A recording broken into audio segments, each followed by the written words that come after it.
C'est la seule différence. Venons-en maintenant à un autre sujet de l'actualité. L'arrestation de l'artiste togolais Narcisse Essowe Tchala, connu sous le pseudonyme d'Amron. Alors cette arrestation continue de susciter des réactions tant au Togo qu'à l'étranger. Alors réagissant à cette arrestation, l'ANC déclare avoir appris avec considération et réprobation ce qu'elle appelle une arrestation cavalière. Pourquoi On a même dit un kidnapping. Alors pourquoi parlez-vous justement de kidnapping, pourquoi réprouvez-vous et trouvez-vous cette arrestation cavalière? Parce que l'ANC s'est toujours battue pour la liberté d'expression. Et un jeune qui s'exprime, qui crie son ras-le-bol, qui dit qu'il en a assez de ce qui se passe dans ce pays, l'ANC ne peut que soutenir. Et d'ailleurs, vous n'avez pas tout cité, puisque l'ANC a demandé également la libération d'autres détenus politiques. C'est dedans. Nous n'acceptons pas des détenus d'opinion dans ce pays. Nous disons que ça suffit. Et nous considérons l'arrestation de ce monsieur comme une intimidation adressée à toute l'opposition, à tous ceux qui en ont marre dans ce pays. C'est une façon de dire, attention, si vous l'ouvrez, on va vous enfermer. Et d'ailleurs, le communiqué, je ne sais pas s'il est du gouvernement, mais signé du gouvernement, lequel je n'en sais rien, parce qu'il n'y a pas de gouvernement depuis plus d'un mois, à ce que je sache. Le communiqué qui profère des menaces, qui se réfère au code pénal, c'est des intimidations. Oui, juste, monsieur Dupuis, écoutez, dans une tribune intitulée « Les libertés individuelles et collectives doivent s'exercer dans le strict respect de la loi », un avocat de la place, connu pour avoir été un défenseur des droits de l'homme, rappelle ce qui suit. Je cite, « L'article 301 du Code pénal togolais de 2015 réprime l'offense publique au chef de l'État, tandis que les articles 290 et 298 sanctionnent respectivement la diffamation et l'injure publique. L'article 301 du Code précité dispose clairement que constitue une offense le manque d'égard au chef de l'État, au chef du gouvernement, au président de l'Assemblée nationale, au président du Sénat, aux membres du gouvernement, aux membres du Parlement et au président des institutions de la République prévues par la Constitution. » Alors, qu'est-ce que cela vous dit? Mais, je le sais. Est-ce que vous avez entendu quelqu'un de l'ANC? Non, nous parlons justement dans le cadre de l'arrestation d'Amron. Attendez. Est-ce que vous avez entendu un membre de l'ANC violer les textes que vous venez de lire? Jamais. Jamais. Nous disons que la diffamation, le dénigrement, les insultes adressées à et vous déplorez le fait que vous-même vous déplorez le fait d'en être victime, souvent victime. Adressées à tout citoyen est condamnable. C'est condamnable. Nous nous battons pour des idées. Nous disons que des personnes qui sont au pouvoir depuis des années et que nous n'avons pas des résultats probants doivent laisser la place à d'autres. Nous sommes tous des Togolais. Vous avez autant de droits d'avoir de l'ambition pour ce pays que quiconque. Vous n'avez pas besoin d'être un homme politique pour avoir envie d'être chef de l'État dans ce pays. Et nous sommes libres de dire que la 5e République dont on parle, ça ne correspond pas à nos besoins aujourd'hui. Ce n'est pas parce qu'on va transformer un régime présidentiel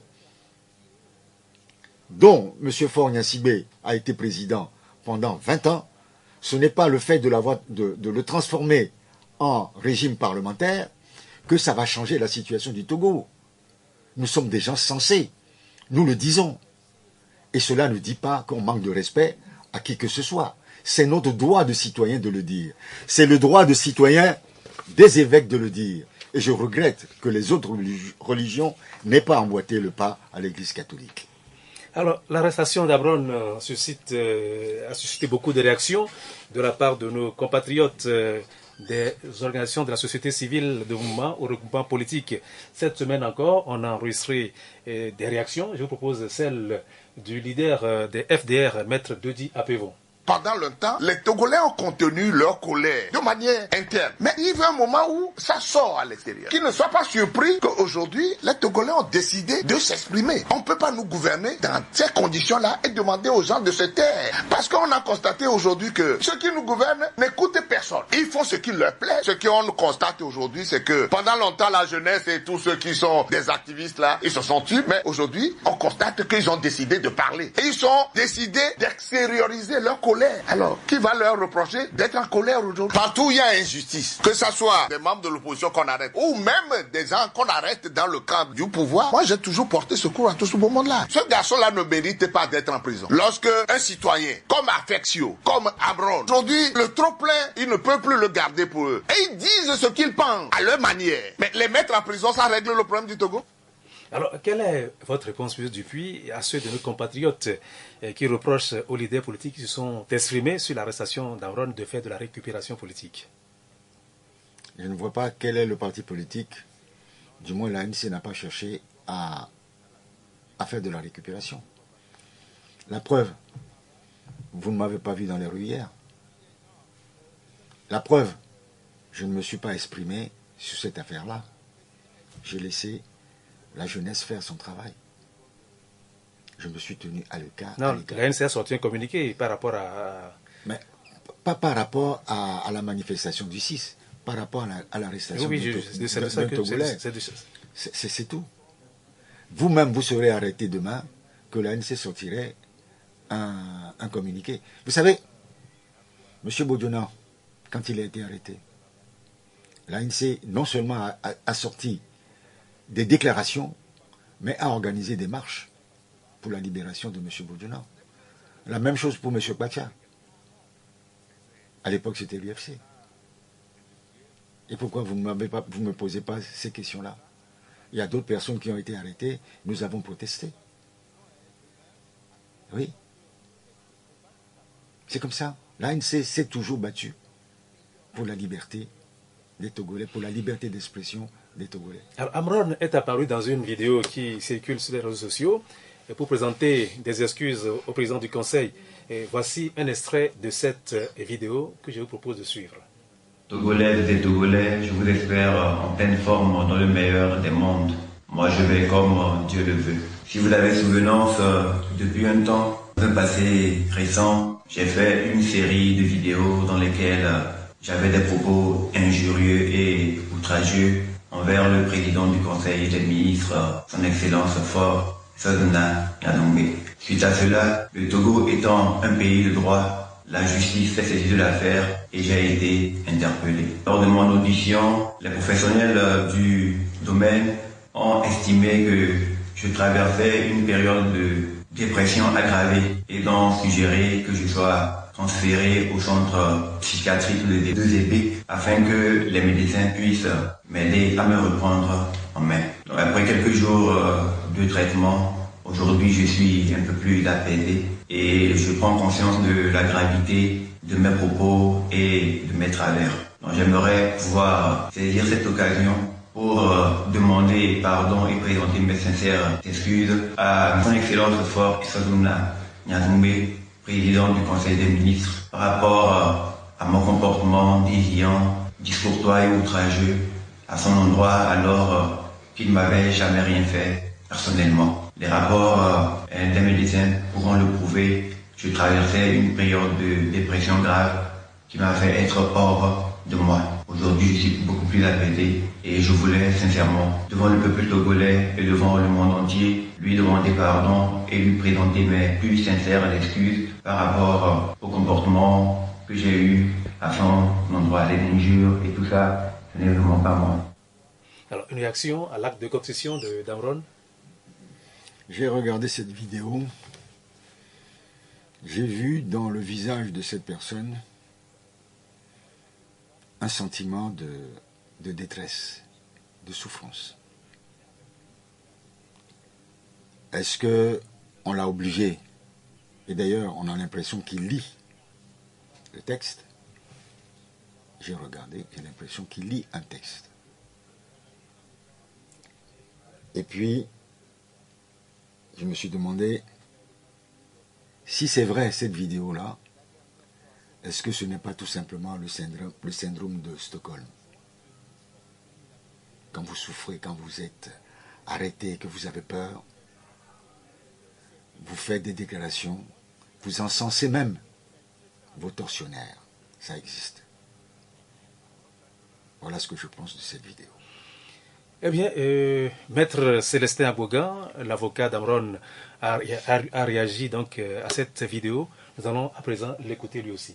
Cette interview, cette vidéo-là, je ne crois pas, moi je doute fort, je n'ai pas les preuves pour le dire, mais à mon analyse personnelle, ces déclarations-là ne sont pas libres, il ne l'a pas fait sans contrainte. C'est ce que nous disons. Parce que là, on dit quelqu'un qui est affecté mentalement, et quelques jours après, cette même personne, comme par miracle, il vient et il parle comme quelqu'un qui n'a jamais été malade, quelqu'un qui est à l'aise et qui parle et qui raisonne. Nous dénonçons quand même la manière dont il a été interpellé et la manière dont il a été traité. Ça ne peut pas se passer comme ça dans un État qui se dit moderne, un État de droit. Non. Quels que soient les cas qu'on lui reproche des propos malveillants à l'encontre du chef de l'État, ce n'est pas de cette manière qu'il devait être interpellé. Aucun de ces droits n'a été respecté, on l'a pris comme ça et puis le procureur n'était pas informé. C'est après qu'on a produit un rapport pour informer le procureur de la République. Alors, des informations circulaient comme quoi il a été libéré, mais là, pour l'instant, rien n'est confirmé. Alors, si vous aviez encore un mois dit par rapport à son arrestation, quel serait-il? Nous condamnons toujours l'instrumentalisation de la justice pour des intérêts politiques. Nous condamnons l'instrumentalisation de la justice pour faire taire les Togolais qui ne se retrouvent pas, qui ne se retrouvent plus dans ce qui se passe au Togo. Nous condamnons toujours et fermement chaque fois que la justice a été instrumentalisée. Et c'est le cas. Maître Abogan vient de le dire, le procureur de la République n'était même pas prévenu. Il vient de le dire. Donc, chaque fois que cela se présente, l'ANC s'y opposera. Eh bien, je rappelle que les propos de Maître Célestin Abogan ont été recueillis par nos confrères de RFI.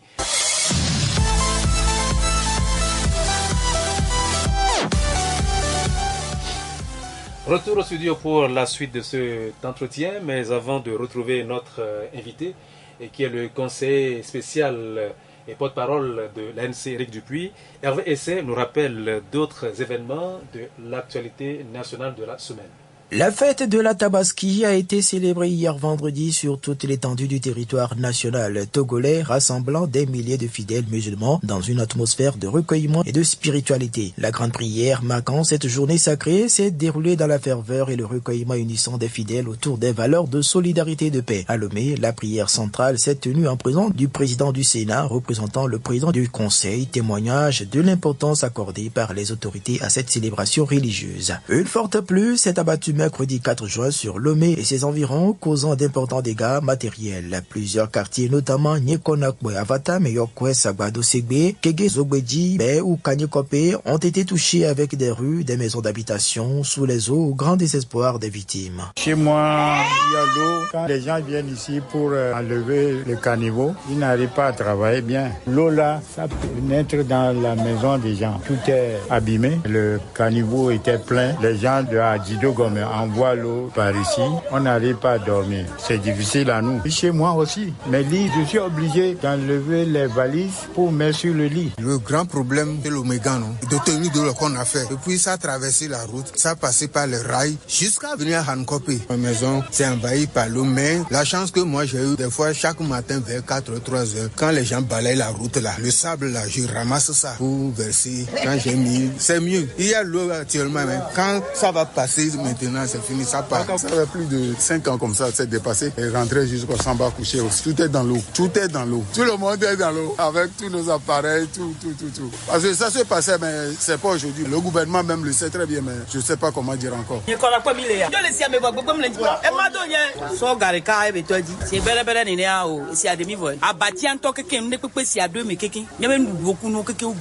Ce matin,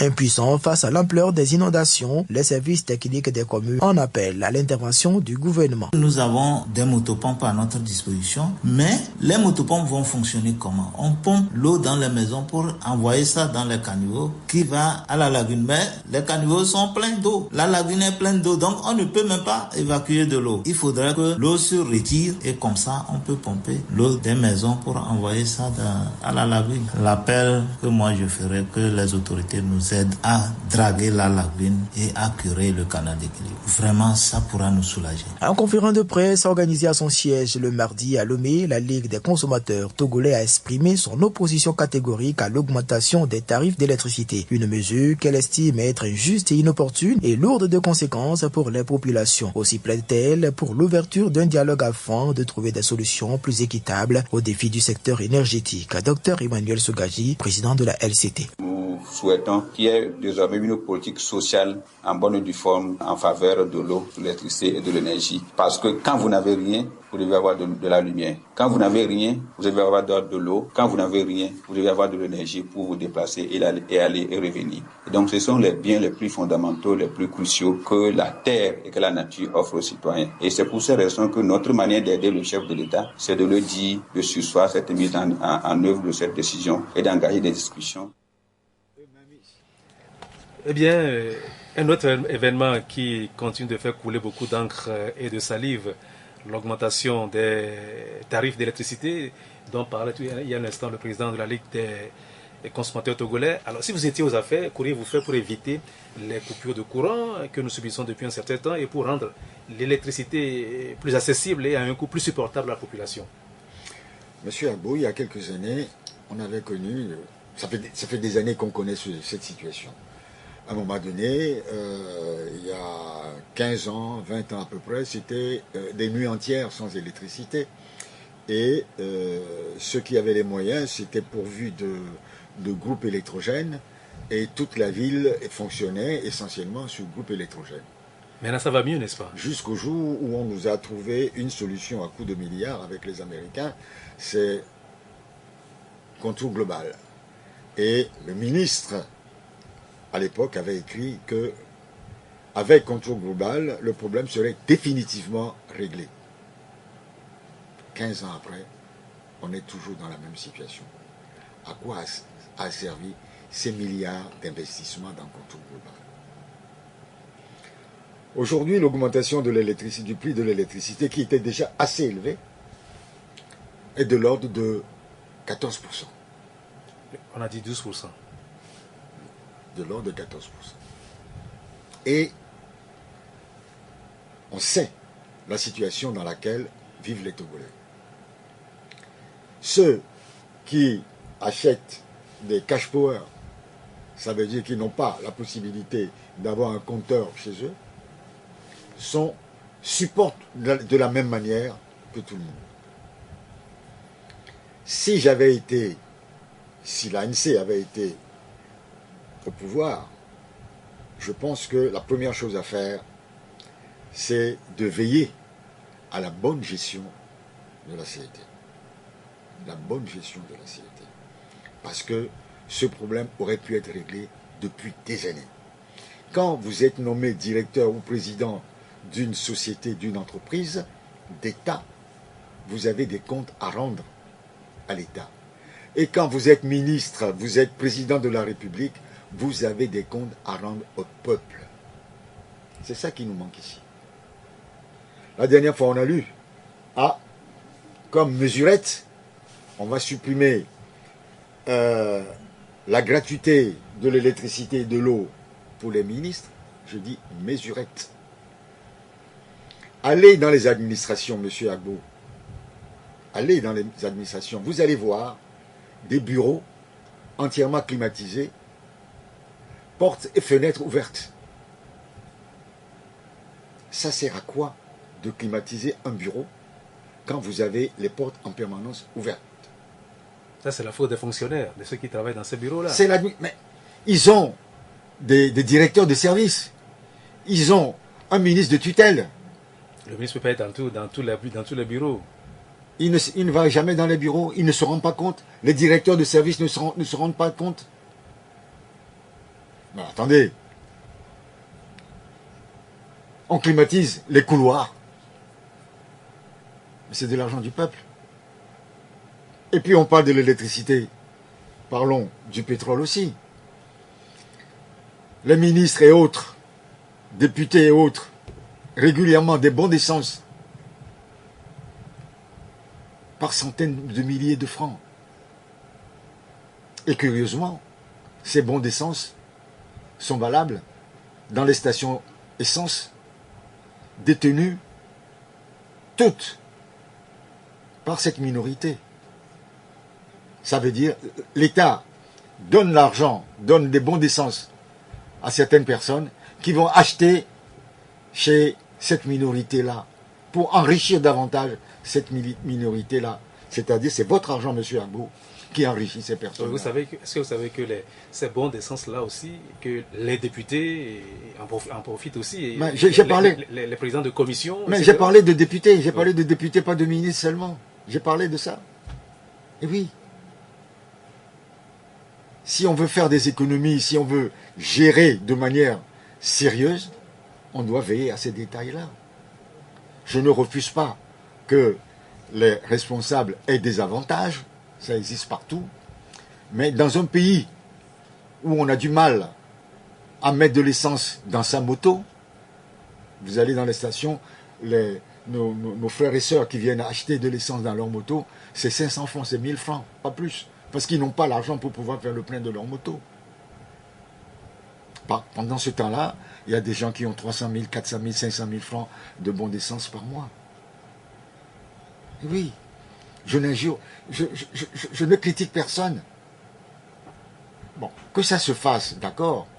Mais quand on regarde de la manière dont c'est fait, c'est eux-mêmes qui détiennent ces stations-là où ces bons vont être négociés. On prend votre argent, on vous donne, vous le rendez de l'autre côté. L'électricité. Il y a beaucoup de choses à dire sur l'électricité gratuite. Eh bien, on va passer à autre chose. Lomé et ses environs avaient ou ont encore les pieds dans l'eau suite aux pluies qui se sont abattues sur et donc sur la région cette semaine. On dirait une fatalité. N'a-t-il pas vraiment rien à faire pour protéger les habitants des quartiers concernés par ce phénomène? Tout à l'heure, quand je quittais chez moi, il pleuvait énormément. Et j'avais une pensée pour nos compatriotes qui, ce matin, sont certainement dans le désarroi. Mais ce n'est pas nouveau, monsieur. Ce n'est pas nouveau, monsieur Agbo. C'est chaque année comme ça. Oui, et qu'est-ce que vous proposez? Attendez. Un parti politique de l'opposition, ça critique et ça propose. C'est chaque année la même chose. Oui. Vous êtes là depuis 60 ans, depuis 20 ans. Qu'avez-vous fait pour résoudre ce problème? On a fait des routes. Il y a quelque temps, il y a 50 ans, à Lomé, on a goudronné. On n'a pas prévu des caniveaux. On n'a pas prévu de l'écoulement vers des eaux vers la mer ou vers la lagune. On a asséché une partie de la lagune. Et on n'a pas créé un système d'évacuation des eaux. Voilà la réalité. Allez à Accra, allez dans d'autres pays, vous allez voir. Le Bénin connaissait ce problème-là, puisque le Bénin, Cotonou, est en dessous du niveau de la mer, mais aujourd'hui le problème est réglé. Pourquoi on peut le faire au Bénin, on ne peut pas le faire au Togo? C'est une question que je me pose. Quelle est la proposition de l'opposition? Mais je vous rappelle que Jean-Pierre Fabre a adressé une lettre au gouvernement, en ce sens, en tant que maire de Golfe 4, pour proposer une solution pour Niékonakwe et Kodouya-Kopé, qui sont sur son territoire. Je ne sais pas où ça en est, mais j'ai lu sur Republic of Togo, les journaleux du régime, qui s'étaient... Les journalistes, ce sont des confrères. Qui ont ridiculisé le maire suite à sa demande. J'ai le texte. C'est une réalité, parce que lui, il vit dedans. Quand il pleut, quand je viens à Copé, il y a des quartiers qui sont inondés. Voilà, parce que l'eau descend de la colline et va vers la mer. Il faut créer des systèmes pour absorber cela, pour drainer l'eau, soit vers la lagune, soit vers la mer. Avec peut-être des systèmes de filtration pour qu'on ne jette pas les déchets dans la mer, dans la mesure où les égouts, les gens n'ayant pas le tout à l'égout chez eux, déversent les déchets, les eaux usées dans les égouts, ça bouche. Et quand vous sillonnez, la situation. Quand vous sillonnez dans Lomé, là il faut remercier les maires de Golfe 4, Golfe 1 et ainsi de suite, qui font récurer régulièrement les égouts. Il faut trouver un système qui automatiquement traite les eaux usées avant de les rejeter. Cela n'existe pas. C'est tout. C'est-à-dire que depuis les années 60, rien n'a été fait pour urbaniser correctement la capitale. C'est certainement une volonté politique de laisser la capitale à l'abandon. Eh bien, actualité internationale à présent, voici le rappel de quelques-uns des événements de la semaine. Nani Vidjirakou. 4 personnalités de l'opposition ivoirienne sont définitivement exclues de la présidentielle. L'opposant Tidiane Thiam a bien été radié de la liste électorale définitive. Le nom du président du PDCI n'apparaît pas sur la base de données mises en ligne dans la nuit du mardi 3 au mercredi 4 juin par la commission électorale indépendante CEI. Celle-ci a donc appliqué la décision de la justice ordonnant la radiation de cet opposant. Autre opposant au sein de la liste électorale, Laurent Gbagbo, Guillaume Soro et Charles Blegoudé. Au Bénin, le cyberactiviste Steve Amoussou a été condamné à 2 ans de prison ferme. Le verdict a été rendu lundi à Cotonou. La Cour de répression des infractions économiques et du terrorisme, CRIET, l'a reconnu coupable et condamné à 2 ans d'emprisonnement ferme et 2 millions de francs CFA d'amende. Les faits de cyberharcèlement et d'incitation à la rébellion ont été requalifiés. Restons au Bénin pour parler du conflit diplomatique avec son voisin du Nord. La frontière du Niger avec le Bénin restera fermée, a déclaré le 31 mai 2025 par le président nigérien Abdourahmane Tiani, qui accuse son voisin d'accueillir des bases où s'entraînent, selon lui, des djihadistes. En réponse, le chef de la diplomatie béninoise, Olusegun Adjadji Bakari, a rejeté avec la plus grande fermeté des accusations graves et sans fondement. Pour lui, associer le Bénin à de telles pratiques est inacceptable et injuste. Clap de fin pour le dialogue national sur le système politique au Sénégal. Pendant une semaine, les partis politiques sénégalais, le pouvoir, l'opposition et les membres de la société civile ont débattu sur les mesures à prendre pour consolider la démocratie, sur le déroulement des élections, le financement des partis politiques, mais aussi les droits et libertés. Pas de consensus total, mais certaines recommandations. Les participants ont par ailleurs échoué à s'entendre sur la façon de parvenir à réduire le nombre de partis politiques, sachant qu'il y a 386 formations politiques au Sénégal pour 18 millions d'habitants. Et puis réaction du Tchad suite à un décret de Donald Trump interdisant aux ressortissants de 12 pays d'entrer aux États-Unis, dont 7 pays africains. Le Tchad, qui figure parmi ces pays, n'a pas tardé de réagir. Sur son compte Facebook, le président tchadien Mahamat Idriss Déby annonce avoir instruit le gouvernement pour agir conformément aux principes de réciprocité et suspendre l'octroi des visas aux citoyens des États-Unis. Il ajoute que le Tchad n'a ni des avions ni des milliards de dollars à donner, mais que le Tchad a sa dignité et sa fierté. Pour rappel, les 7 pays africains concernés sont le Tchad, le Congo-Brazzaville, la Guinée équatoriale, l'Érythrée, la Libye, la Somalie et le Soudan. Le président américain a justifié sa décision par l'attaque terroriste menée dimanche dernier à Boulda, dans le Colorado, par un ressortissant égyptien, mais l'Égypte n'apparaît pas sur la liste des pays visés. Le décret publié ce mercredi entrera en vigueur ce lundi et les détails ce qui est reproché à chaque pays. Ce depuis c'est fait et c'est définitif, sauf un rebondissement, un improbable rebondissement. Laurent Gbagbo, Tidiane Thiam, Guillaume Soro, Charles Blegoudé, des tyrans de l'opposition sont exclus des listes électorales donc de la prochaine présidentielle en Côte d'Ivoire. Le pouvoir est resté inflexible et a refusé le dialogue réclamé par l'opposition sur les questions électorales. Votre commentaire sur cette situation? C'est triste, c'est-à-dire que la liberté des élections tend à disparaître en Afrique de l'Ouest. Et je dirais que c'est l'échec de la CEDEAO.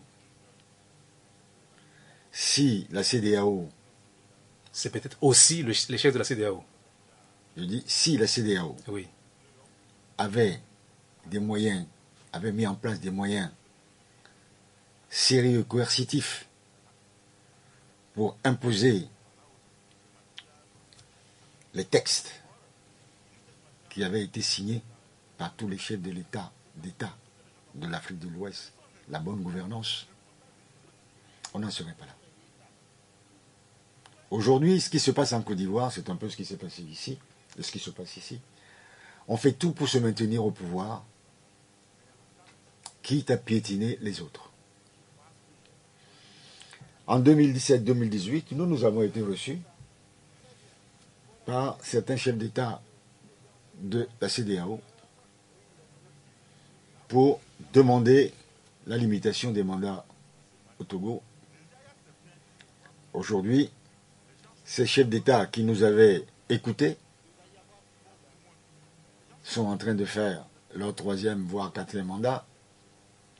Il y a un autre, celui de la Côte d'Ivoire, de la Guinée, qui a été renvoyé par l'armée. Voilà la situation. Et si la CEDEAO avait eu des moyens sérieux et que tous les membres de la CEDEAO respectaient les textes qu'ils ont signés eux-mêmes, nous n'aurions pas connu le cas du Niger, du Mali, du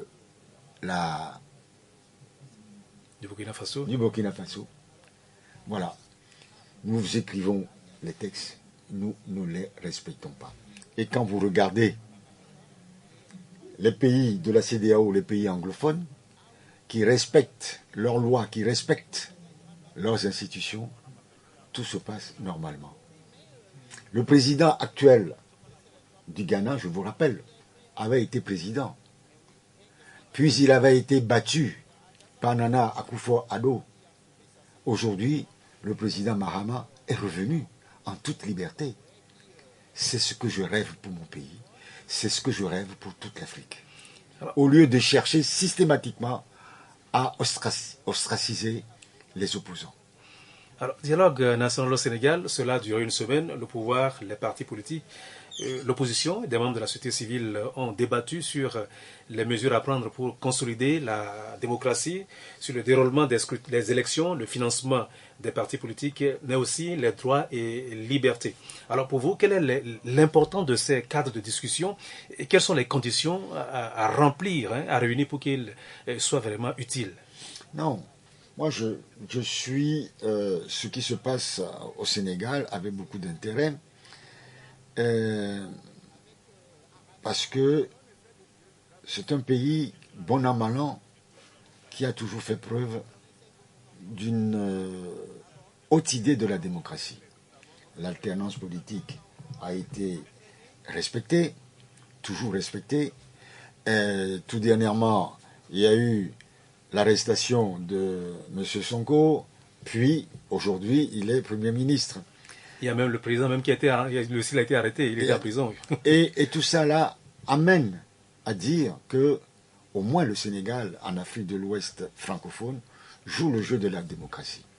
Cette discussion-là, si elle aboutit et apporte un équilibre dans la politique sénégalaise, je ne pourrais que m'en féliciter. Et je trouve que les nouveaux dirigeants du Sénégal font preuve d'un sens aigu de la nation et j'aimerais avoir cela pour mon pays. Et c'est vous qui le dites, l'ancien parti au pouvoir a refusé de prendre part à ce dialogue, dénonçant une mascarade. Mais c'est le jeu politique. Si l'ancien parti politique qui est aujourd'hui dans l'opposition, donne ses raisons, on verra. Aujourd'hui, je ne connais pas les raisons pour lesquelles il boycotte. Vous savez, le jeu politique, ce n'est pas nécessairement blanc ou noir. Il y a du gris dedans. Ça veut dire que je refuse cela, mais je vous propose ça pour que cela m'agrée. Si vous me proposez peut-être le tiers ou la moitié et que je vois que bon, on peut arriver à quelque chose, on peut discuter. Mais si c'est néni, je ne participerai pas. Parce que pourquoi aller conforter? Vous savez, un adversaire reste un adversaire en politique. Quand on est opposant, on s'oppose au régime en place. On ne va pas là-bas pour l'aider à mener sa politique que vous contestez. C'est ça qu'on ne comprend pas bien au Togo. Si le RPT Unir apporte un projet qui ne m'agrée pas, par exemple, aujourd'hui, on nous parle de la 5e République, on nous parle d'un régime parlementaire qui, pour moi, n'est qu'un régime monarchique déguisé, c'est moi qui le pense. Je ne vais pas aller siéger pour que ce régime-là mette en place une politique qui ne me convient pas.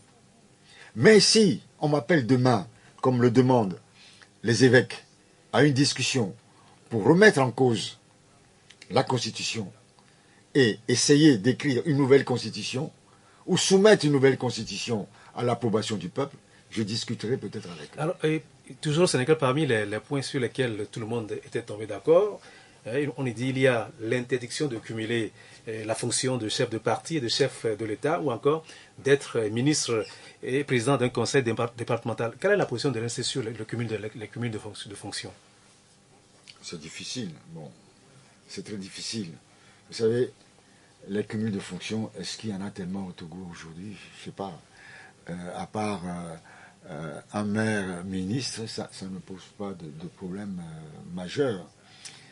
Ce n'est pas le cumul de fonctions qui pose un problème à l'ANC. C'est des fonctions à vie qui nous posent problème. Des fonctions à vie? Oui.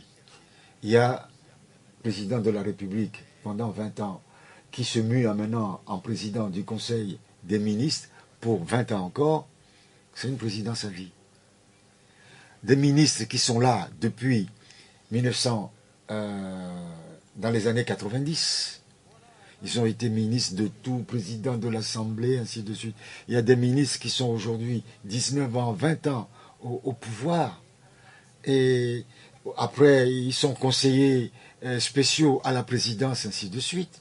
C'est une minorité qui est là, qui vit au crochet de la nation. Est-ce que parfois ce n'est pas la compétence qui impose ces situations? Vous voulez dire par là que les Togolais sont incompétents? Il y a des milliers de personnes qui peuvent faire aussi bien, sinon mieux. Oui. Il y a des milliers de Togolais qui peuvent faire aussi bien, sinon mieux.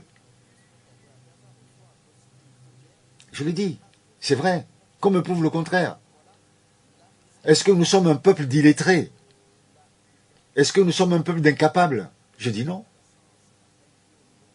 Et je comprends la révolte des jeunes. Parce qu'ils ont besoin de travailler pour leur pays. Ils ont besoin de contribuer au développement du pays au même titre que ceux qui vivent à notre crochet.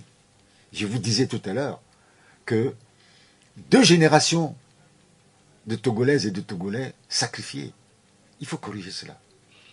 Alors, autre chose, Donald Trump a pris cette semaine une mesure qui interdit aux ressortissants de 12 pays, dont 7 africains, d'entrer sur le territoire américain. Alors, que pensez-vous de cette mesure qui frappe pour l'essentiel les pays africains? Je vais vous surprendre peut-être. Depuis l'élection présidentielle aux États-Unis, je me suis interrogé sur la notion même de la démocratie.